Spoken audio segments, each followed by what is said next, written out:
Fox Wagen ലവേഴ്സിന് വേണ്ടിയിട്ട് നല്ല കിഡിലം 3 വാഹനങ്ങൾ ജെറ്റ് ഉണ്ട്, വെന്റ് വരുന്നുണ്ട്, അതേപോലെ നമുക്ക് വേർച്ചസ് വരുന്നുണ്ട്. ഈ ഒരു വാഹനത്തിന്റെ ഹൈലൈറ്റ് എന്ന് പറഞ്ഞാൽ മാർക്കറ്റ് പ്രൈസിനേക്കാൾ 2.5 ലക്ഷം രൂപ കുറച്ചിട്ട് സിംഗിൾ ഓൺഷിപ്പില് ലോ കിലോമീറ്റർ ഓടിയിട്ടുള്ള ഏറ്റവും ഹൈ എൻഡ്. എങ്ങനെയാണ് മാനിക്കത്തിന്റെ ഡീറ്റെയിൽസ് വരുന്നത്? 2022 മാനുഫാക്ചർ 24 ഡെലിവറി ചെയ്തിട്ടുള്ളത്.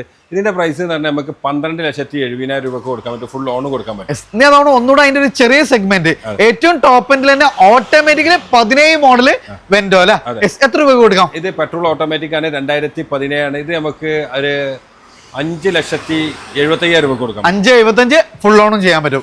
ഇത്രയും കാലമായിട്ട് വെറും 57,000 കിലോമീറ്റർ ഡീസല് സെക്കൻഡ് ഓൺഷിപ്പില് 2012 ഓടിയ ജെറ്റ മാനക്ക് എത്ര രൂപയ്ക്ക് ചെയ്യാൻ പറ്റും നമുക്ക്?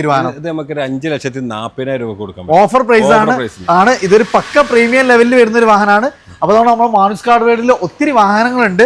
അപ്പോൾ വാറണ്ടിയിലും ലോ കിലോമീറ്റർ ഓടിയിട്ടുള്ള നിരവധി വാഹനങ്ങൾ നമുക്ക് ഇവിടെ അവൈലബിൾ ആണ്. ട്രാക്ക് കാര്യങ്ങളൊക്കെ ഉണ്ടെങ്കിൽ 0 ഡൗൺ പേയ്മെന്റിൽ വാഹനം കൊണ്ടുപോകാം. സോ കൂടുതൽ ഡീറ്റെയിൽസ് ഒക്കെ അറിയാൻ വേണ്ടി താഴെ കാണുന്ന മാനുസ് കാർ വേൾഡ് നമ്പറിൽ ഡയറക്റ്റ് കോൺടാക്ട് ചെയ്യാം കേട്ടോ.